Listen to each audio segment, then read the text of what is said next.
Hi, everybody. Today what we're going to go through is a full factoring review. So this is like day one of factoring. We're going to throw in another factoring review as well.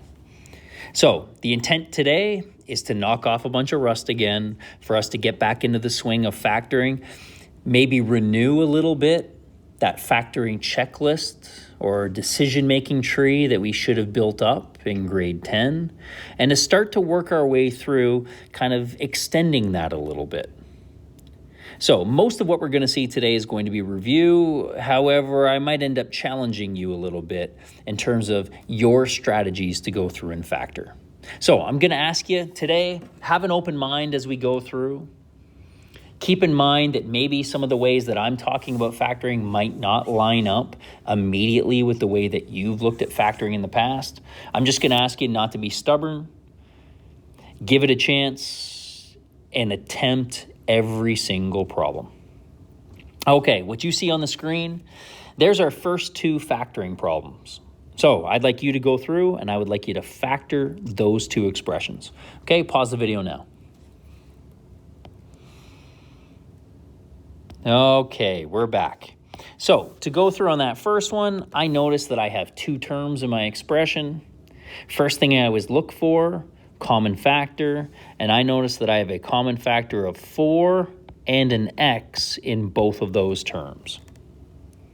So we can either now reverse multiply and ask ourselves what would we multiply to get back to the original, or factoring is division without doing the division. We could look at it and divide each of those terms. So maybe I look at my 8x squared and I divide it by 4x. That's going to get me my 2x. Then I take my positive 12x and I divide it by 4x, and that's going to give me a 3. Personally, I'm a big fan of reverse expanding, asking ourselves, hey, what would I multiply to get back?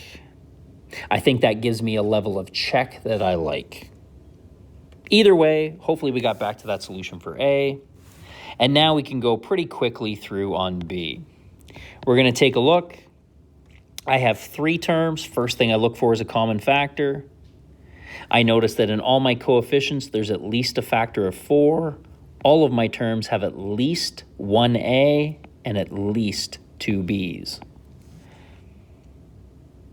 There's my common factor. I can pull that out. And if I was to reverse expand, then I can say, what would I multiply 4 by to get me back to 4? There's my 1. I need 2 more A's, no more B's. To get my second term now, I would have to multiply my coefficient by a negative 2. I need 1 more A, no B's. And to get to my last term, I would have to multiply my coefficient by 3, no more A's, and I need to include 1 more B. So hopefully we got down to that point. I would always recommend to you, take one quick check and see, is the factor that we developed, that second factor, is it still factorable?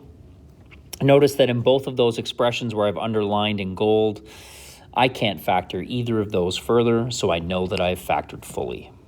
Okay, hopefully those match up. Let's jump into our next ones. So, same thing, I would like you to work your way through these two problems, and we'll see how we do. We'll see if we match up in the end. Okay, pause the video now. Okay, and we're back. So, we take a look at C, and I'm going to go through my full factoring checklist. Okay, first thing that I notice is I have 4 terms. And the first thing that I look for is a common factor in all 4 terms. And I notice pretty quickly that I do not have a common factor in all 4 terms. So my next strategy might be, well, can I pair up those terms? So rather than looking for a common factor in all 4 terms, well, what if I group them? And maybe I group them 2 and 2. Is there a common factor in the pairs of them? So let's take a look at the first group that I underlined in red. Well, I would have a common factor of a 2 and an x in both of those terms. If I factor a 2x out, then that means I'm left with a 3x in the first term and a positive y in the last term. Now I look at my two red terms at the end that I've grouped, and I notice that I have a 5 in between. So maybe I factor out a positive 5.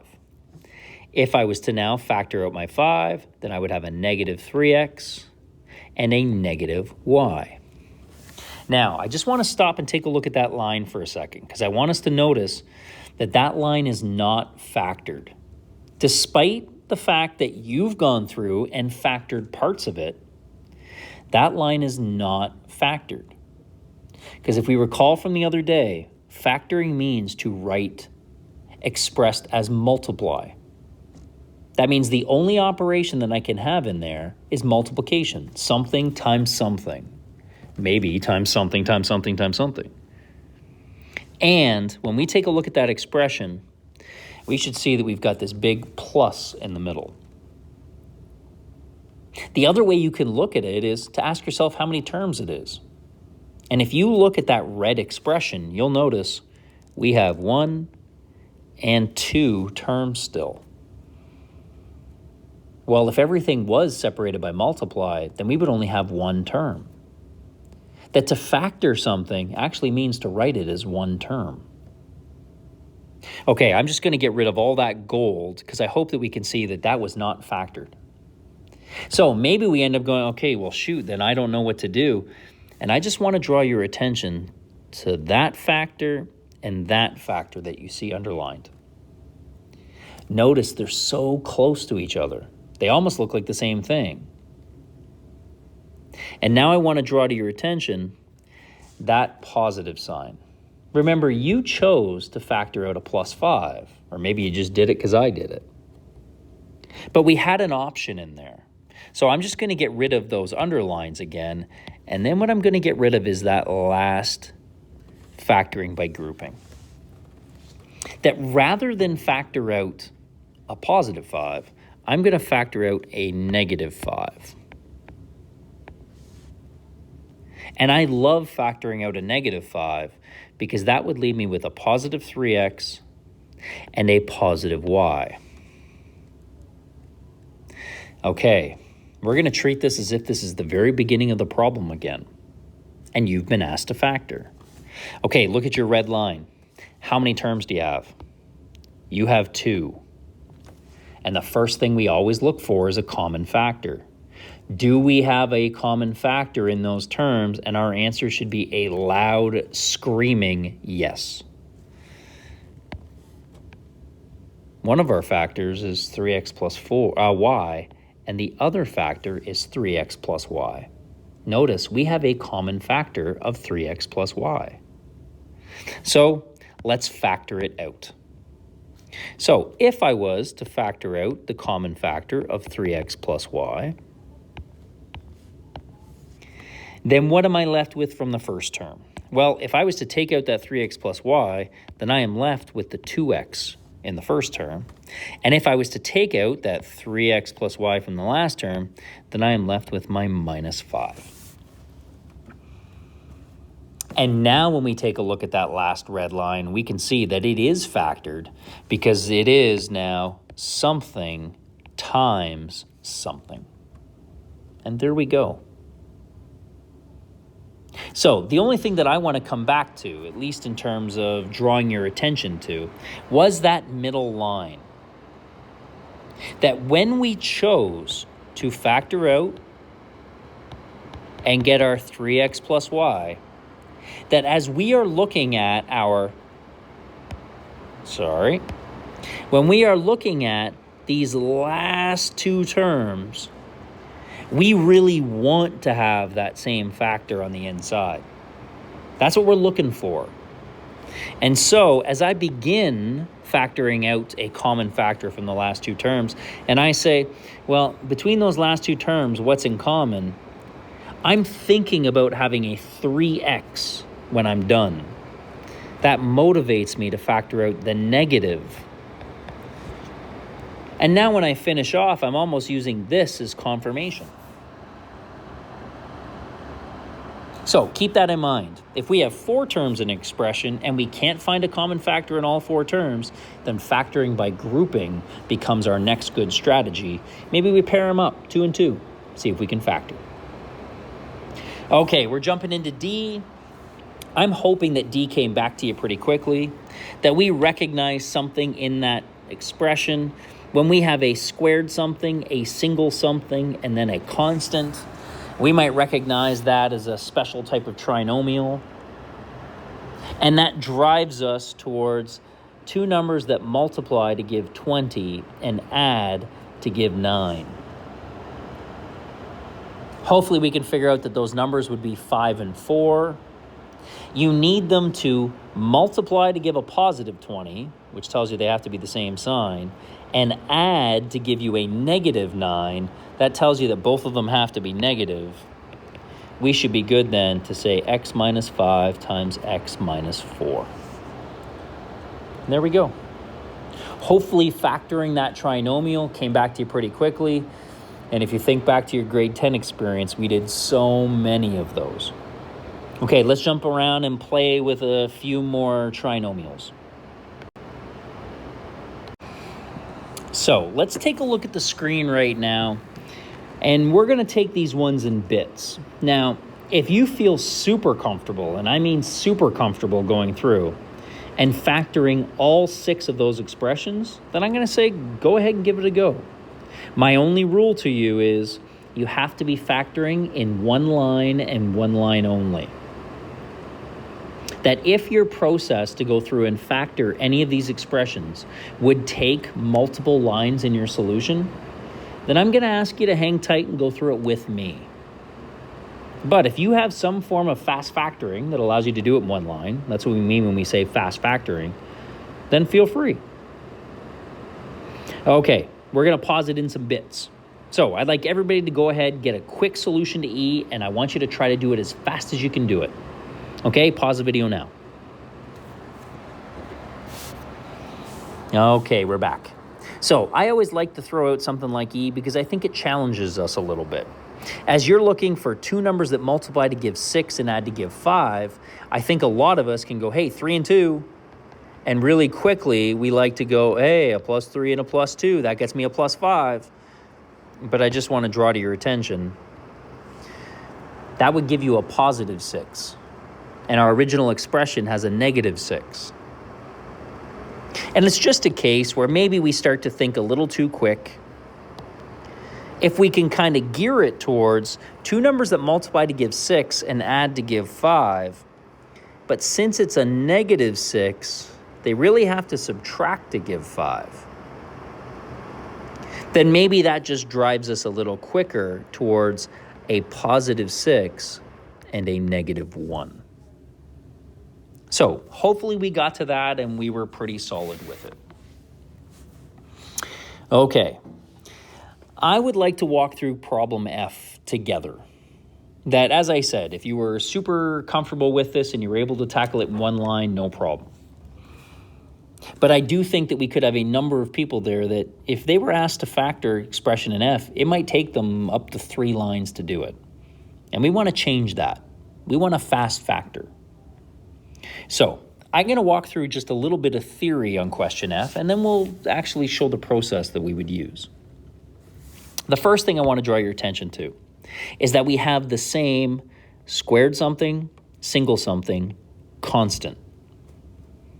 And when my trinomial takes that form, then I know that it could factor into a binomial times a binomial.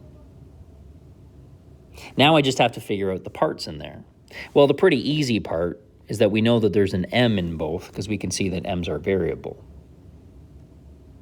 Now, I don't know what the coefficients are on that m. However, I do see in my original that those two numbers have to multiply together to give me a 5. Well, the only two numbers that multiply to give 5 are 5 and 1. But we're not going to write the 1 in front of an m because that's bad form. So we'll just leave it as a coefficient.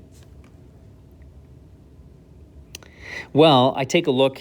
I'm missing my constants in each bracket.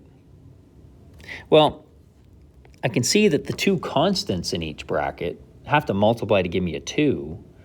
And there's only two numbers that multiply to give 2, 1 and 2.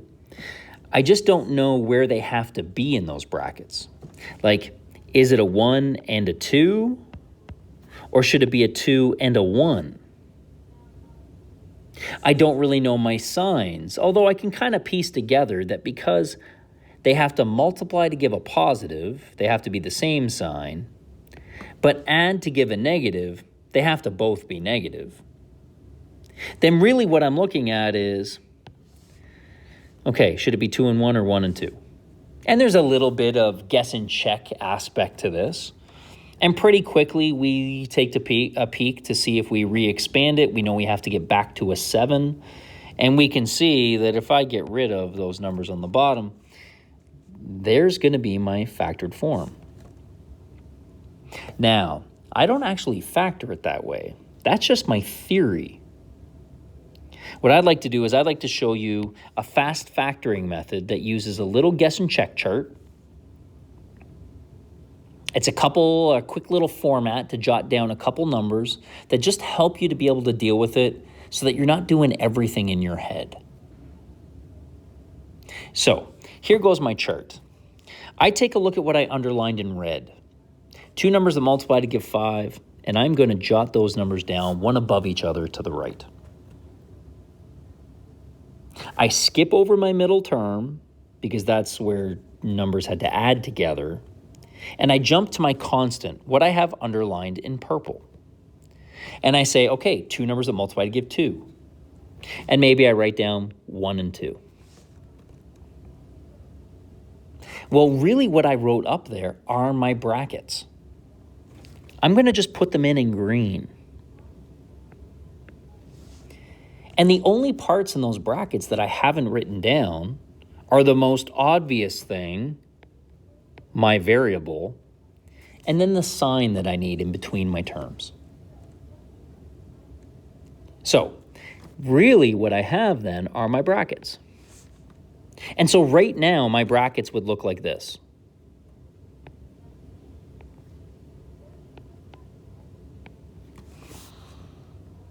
And now all I do is I do a quick check to see, does that give me the correct middle term? Now, if you look at my green brackets, if we were to expand those, you would take the 5 and you would multiply it by the 2. So you're going to cross multiply up in our grid. You would then take the 1 and multiply it by the 1m. So you would cross multiply up in our grid. So I'm going to get rid of all those brackets because we don't need our grid. You can see it up top. I'm going to even get rid of these green brackets because I don't ever want to write those down there. That's a waste of my time. I'm going to leave on the gold arrows just for a second. If you follow those gold arrows, notice that what you're going to get is a 10 and a 1 when we cross multiply. And so then you just say to yourself, okay, well, is there any way to get a 7 from a 10 and a 1? And pretty quickly you go, no. If I add them together, I get 11. If I subtract them from each other, I get 9. Nope. So that guess and check chart didn't work. So all I do then is I just flip my numbers into the other bracket. This was our action of going, should it be a 2 and a 1 or a 1 and a 2? By flipping those in the chart, I really just flipped them in my brackets. And now I multiply across again. Well, if I multiply across there, I get a 5 and a 2. And I can get a 7 out of that. And so here's how I use my chart. I'm going to now get rid of my gold arrows because you know that I'm cross-multiplying in that chart. Now all I do is I just put in my sign. And I say, okay, well, I need it to be a negative 7. So that means that I need my negative 5 and my negative 2. Notice if I cross-multiply, I'm now going to get a negative 5 and a negative 2. And that gives me a negative 7. You'll also notice that a negative 2 times a negative 1 gives me my positive 2 as well. I have the correct factors in my fast factoring chart. So now all I have to do is put in all the easy stuff. Look at your chart. You have your answer. There's your brackets. Put in your variable. So if I just get rid of those brackets, I can now write down my final expression. It's a 5, put in your variable, minus 2, and a 1, put in your variable, minus 1. There we go. Now, that may not have seemed to be very fast for fast factoring, but I just want you to keep in mind that I'm doing a lot of yapping right now. And there was so much stuff that I just wrote down there that I would never write down. Okay, what I want to do is I want to walk through G together. And I want us to see how we can use our fast factoring chart. So all I'm going to write down, everything I would write if I were to factor that expression, would be in blue. Now, I am going to act a little bit like I'm still new to this, so this isn't as efficient as I would be with it, but this is all I would write down. Okay, I need two numbers that multiply to give 2, my leading coefficient. Skip over the middle, I need two numbers that multiply to give 3. I need to get a minus 5 out of that. To get a minus 5 means that I could have a negative 6 and a positive 1. However, the positive 1 and the negative 3 would not give me a positive 3. So I know that my chart is incorrect. So what I can do is flip it. I'm going to erase out my 1 and my 3 and flip it to a 3 and a 1. Now I go through the same process. Cross multiply, I get a 2 and a 3. I can get a minus 5 out of that if both of those were negative, and I get confirmation that those two being negative matches up. Beautiful. So I'm going to get rid of that gold again because all I would ever write down is the blue, and now I put in all the obvious stuff. Put in your brackets and your variables, and we're good. There we go.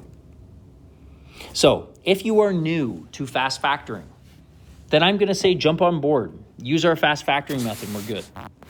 If you've learned how to fast factor in the past, but you use a slightly different method, I don't care. What I want you to be is efficient with how you factor. So if you're looking at my method and it seems to be more efficient, then jump on board. If you have a fast factoring method that allows you to factor a trinomial in like 15 seconds, then I'm going to say keep using your method. You're working at a great pace. Okay, I think we might get to a point where we may feel comfortable to fast factor on our own. So now I'm going to say I'd like you to work through the next 3, and we're going to see if we can match up in the end. Okay, pause the video now. Okay, and we're back. So let's take a look at question H. Two numbers that multiply to give 7. Two numbers that multiply to give 5. Like, I'm going to bet that I had some people that as soon as they wrote down that, they knew that that couldn't be correct. Because when we multiply across, you get a 7 and a 5, and there's no way that you get anything close enough that you can put together to give you 34. That we may have already, just after the last 2 problems, built up an instinct that we didn't want to write 5 and 1, but instead we wanted to write 1 and 5. Because now when I multiply across, there's a 35 and there's a 1, and yes, I can get a 34 from that. I need a positive 34, so my 35 has to be positive, my 1 must be negative, and I get some confirmation on the end.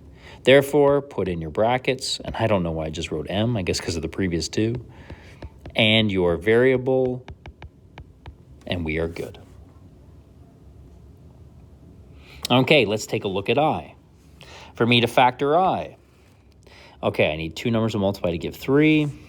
Two numbers are multiplied to give 8. Okay, well, this is the first time that we've encountered that one of these numbers wasn't prime. Like on 8, I have options. Is it 8 and 1? Is it 2 and 4? So I'm going to argue to you, who cares? Just pick something. Now, if I do go 1 and 8, well, now if I cross multiply, I got a 24 and a 1. I can't get a 2 out of that. And if I was to flip that to an 8 and a 1, then I get 8 and 3, and I can't get a 2 out of that either. That if I then used a 4 and a 2, now I get a 6 and a 4, I can get a 2 out of that. If my 6 is negative and my 4 is positive, then I get my negative 2. So put in your brackets and your variables.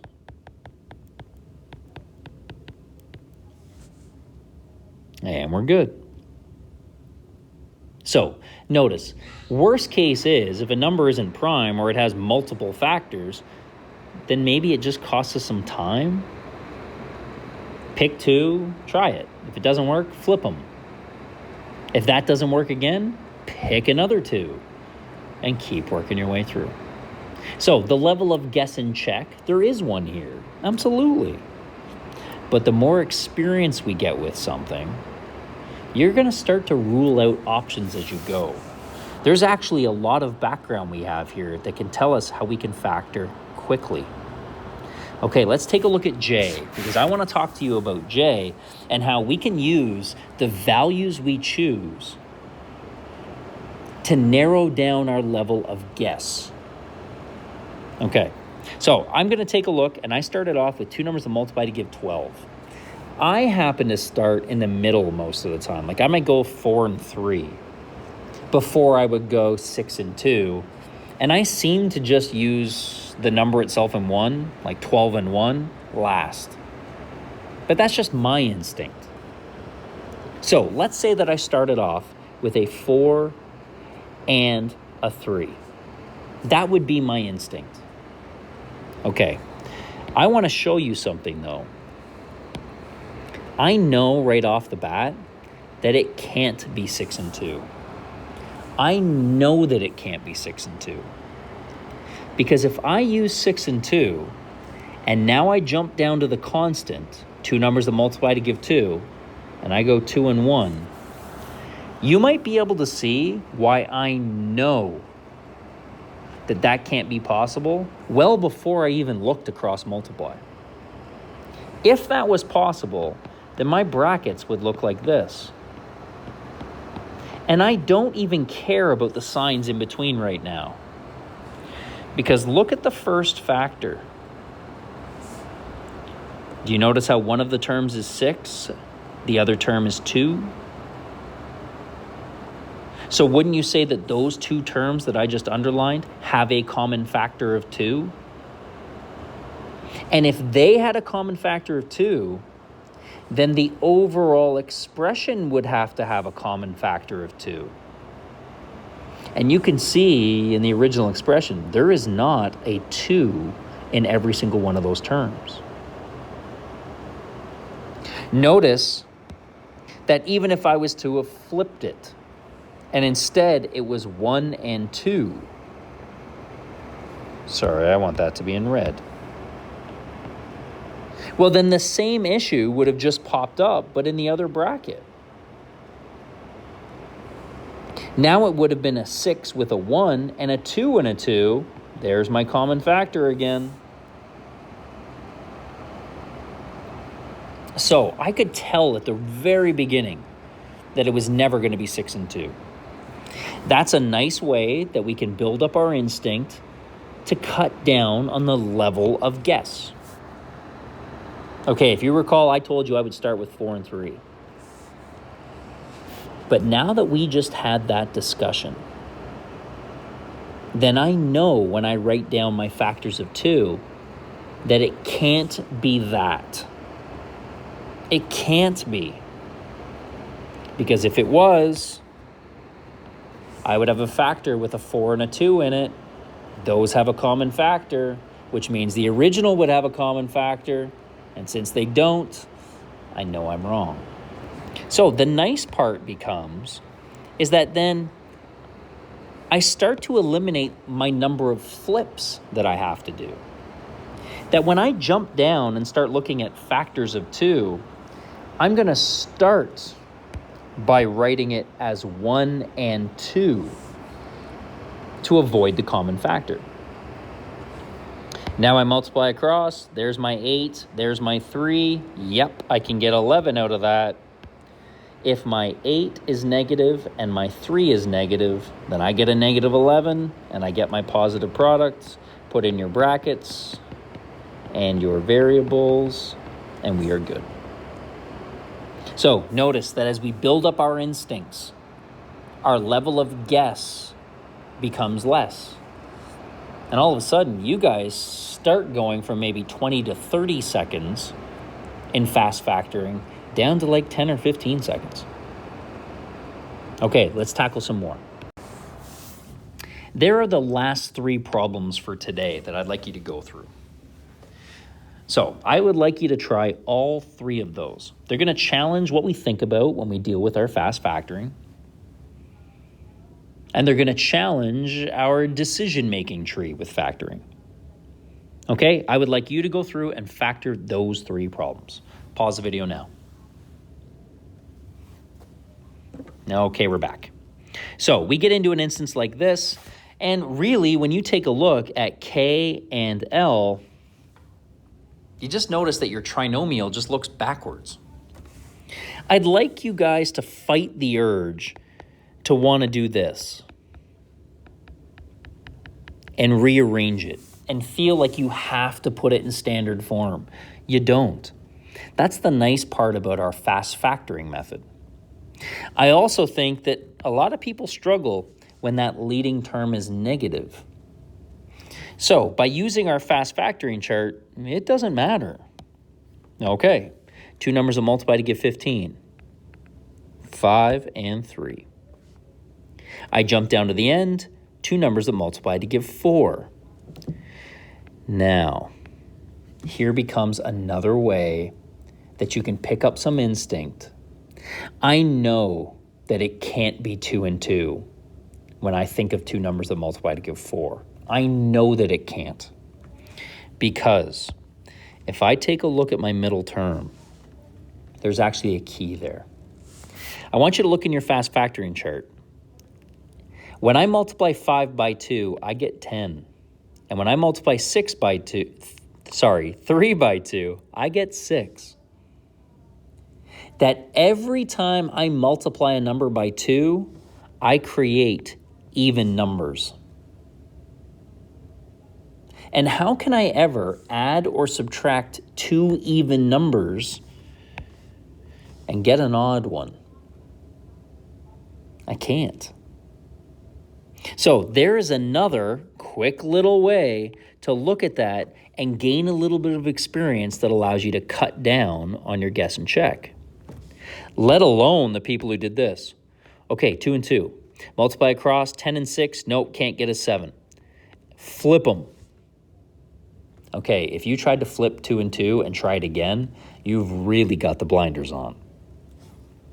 So for everything that we just discussed, I know that it's got to be a 4 and a 1. So maybe I write down 1 and 4.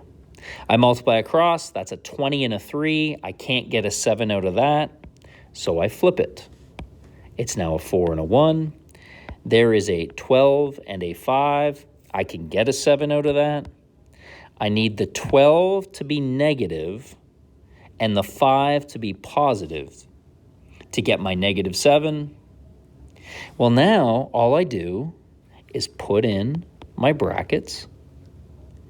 I notice where my variable is, and so I include it with the correct terms. Put in your brackets, put in your variables. So I just want you to notice that up in my fast factoring chart, like there's my bracket. These ones have to be my x's because they come together to give me my x squareds. The fact that my variables were kind of rearranged in my original expression has pretty much no bearing on my fast factoring table, that little guess and check chart. Okay, if we were a little hung up on K, then I'm going to ask you to pause the video again and give L a shot. Otherwise, I think we should be good to just keep moving along through L. Okay, I jump up in my table, 2 numbers to multiply to give 5. Now I can play around with 6. I need 3 and 2. Well, if I do that, then that gives me a 10. That gives me a 3. So there's my 13. I go through, I need that to be negative and that to be negative. And I notice pretty quickly that's not going to give me a negative 6x squared. It would give me a positive 6x squared. So that didn't work. Flip your 2 and your 3. Now I get a 15 and a 2. I can get a negative 13 from that. If my 15 is negative and my 2 is positive, and that works. So plug in your brackets and your variables, and we are good. Okay, we should be working our way through M, and I'm going to argue M is probably a pretty good gauge of do we have the stuff we need from today. I just want you to be careful that I think our solution is not going to match up. Because I'm going to expect an awful lot of people to do this. Okay, 2 numbers to multiply to give 10, 5 and 2, 2 numbers to multiply to give 4, maybe like 2 and 2, that's a 10 and a 4, that can't work. I'm not going to try to flip it. So I go 1 and 4, there's a 20 and a 2, that works. And we jot down 5x minus 1 and 2x minus 4. Nope. Now, you might look at that and go, but wait a sec, but it works. And I just want you to see your last factor. Do you notice how you have an extra factor of 2 in there? We're not factored fully. We got to be careful. We're not done. Okay, we're not done. Now, I may have had some people that said, well, I'm going to pick 10 and 1. Well, now they jump down to my 4, and I go, hey, 2 and 2. 22. 10x minus 2, x minus 2. And if I went to re-expand that, I get back. Nope. Because notice again, in that first bracket, you still have a common factor of 2. So I just want you to notice that you have factored, but you haven't factored fully. And my concern is you get into the process of doing enough factoring, you factor something, both the red and the green solution, and you almost like exhale and go, okay, I'm done. And you move on to the next problem. And it is very difficult to train our instinct to, hold on a second, stop. Do I have a common factor in there? That if we were to go down our factoring checklist, the first thing we should always look for is a common factor. And you see that you have a common factor of 2 in every single term. And so if I pull out that common factor of 2 first, I kind of achieve like 2 benefits. The first one is I don't ever have to worry about forgetting it. For everyone who finished off with the red or the blue solution and stopped, you forgot about a common factor. That if we make pulling out a common factor your first step always, you never have to worry about forgetting about it. But the second thing is, look at the trinomial I have inside of my brackets. And notice, my numbers are smaller. By pulling out that common factor of 2, at the very least, I made my fast factoring chart easier to work with. And so now when I finish it off,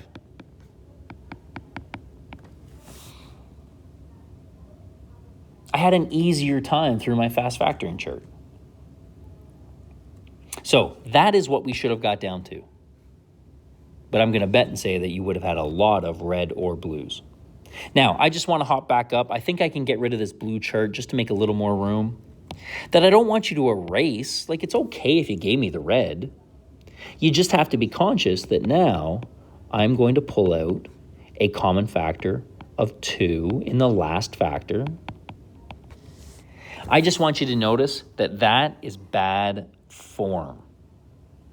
That when we write something factored, if we have a monomial, proper form says put it at the front. So I'm just going to rearrange then the order of that multiply. That I would then write 2 times 5x minus 1 times x minus 2. Now you take a look at your blue solution. Well, my blue solution, I see my common factor of 2. Well, then just pull out your common factor of 2. That would leave me with 5x minus 1, and then the other factor that was untouched. So notice that you get the red or the blue solutions, like we get down to the same thing. Of course we do. We're just breaking something up into multiply in different ways. However, my strong suggestion for you would be make pulling out a common factor your first thing you always look for. It's going to help you out down the line. Okay, hopefully today acted as a very good factoring review for you. And our job now is to jump in and get some extra practice, making sure that we can factor these expressions almost flawlessly. Within 1 unit's time, we're going to be getting to the point where we're maybe factoring 6 of these within one problem.